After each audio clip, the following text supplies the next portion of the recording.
జగన్మోహన్ రెడ్డి గారు ఎప్పుడు press conference పెట్టినా విత్ ఆధారాలతోనే మాట్లాడతారు. ఎవరి మీద ఎక్కడా కూడా వ్యక్తిగత విమర్శలు చేయరు. ఇదిగోండి విత్ ప్రూఫ్ ఆర్బీఐ లెక్కలు, కాగ్ లెక్కలు, బడ్జెట్ లెక్కలు, ఇవే కేంద్ర ప్రభుత్వం ఇచ్చినటువంటి ఏదైతే పార్లమెంట్లోనో, అసెంబ్లీలో, అదే పార్లమెంట్లోనో, రాజ్యసభలోనో ఇచ్చినటువంటి దాన్ని బట్టే మాట్లాడతారు.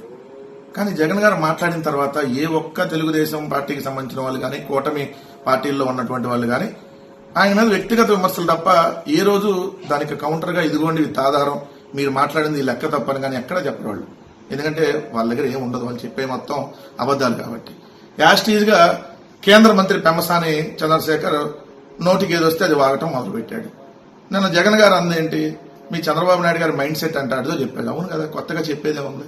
చంద్రబాబు నాయుడు మైండ్ సెట్ పిల్లనిచ్చినటువంటి మామకి కసా కసా వెన్నుపోటు పొడిచి పార్టీని లాక్కున్నటువంటి మైండ్ సెట్.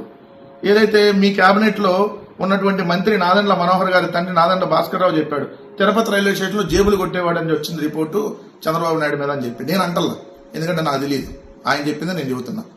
సో మీ చంద్రబాబు నాయుడు గారి మెంటాలిటీ గురించి మనం కొత్తగా చెప్పేదే ఉంది.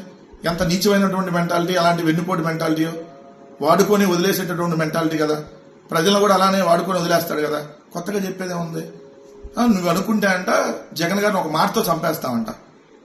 అంటే మీరు చంపేయడానికి కేంద్ర మంత్రి పదవి తీసుకున్నారా? అవునులే, మీరు చంపేసేటటువంటి సమర్థులే. ఎందుకంటే మన గుంటూరులో అంబటి రాంబాబు గారి ఇంటి మీదకి వెళ్లి అంబటి రాంబాబు గారిని చంపేయాలని మీరు చేసినటువంటి ప్రయత్నం మామూలు ప్రయత్నమా? మీరు సమర్థులే చంపటంలో. మీ తెలుగుదేశం పార్టీలో ఉన్నవాళ్ళు చంపటంలో, చంపించటంలో సమర్థులు. అందుకనే కదా మీకు అధికారం ఇచ్చింది. రెడ్ బుక్ అనేటటువంటి పిచ్చి కుక్కను అడ్డం పెట్టుకుని మీరు చేస్తున్నటువంటి దమనకాండ ఈ రాష్ట్రంలో జంగిల్ రాజపాలన మర్చిపోయారు అనుకుంటున్నారా? కానీ అన్నిటికీ ఒక రోజు వస్తుంది. పెమ్మసాని చంద్రశేఖర్ గారు, మీరు డబ్బుందన్నటువంటి అహంకారంతో, ఏదైతే కేంద్ర మంత్రి పదవి ఉన్నటువంటి బలుపుతో ఇష్టం వచ్చినట్టుగా నోటికి ఏదొస్తే అది మీరు వాగుతున్నది. జగన్మోహన్ రెడ్డి గారిని ఒక మాటతో చంపేస్తారా? ఇప్పుడు దాకా చంపుతున్నారు కదా అందరూ మీరు, అలానే జగన్ గారిని కూడా చంపేద్దామనే. రాజకీయంగా జగన్ గారు అడిగినటువంటి ప్రశ్నలకి సమాధానం చెప్పడం చేతగానటువంటి ఓ దద్దమ్మ కేంద్ర మంత్రి వ్యక్తిగతంగా చంపుతాం, ఒక మాటతోనే చంపేస్తాం, లేదంటే ఒక దాడితో చంపేస్తాం, అందుకనే మీకు ఇచ్చింది. గుంటూరు ప్రజలు కూడా గమనించమని చెప్తా ఉన్నా.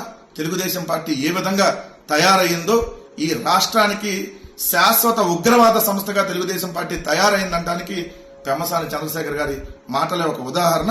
పెమ్మసానికి రానున్న రోజుల్లో తగిన బుద్ధి అదే గుంటూరు జిల్లా ప్రజలు ఏదైతే ఆ ఘాటుని అమెరికాకి పరిగెత్తేదాకా ఆ ఘాటుని రుచి చూపిస్తారన్న విషయం పెమ్మసాని గుర్తుపెట్టుకోమని మాత్రం హెచ్చరిస్తా ఉన్నాం.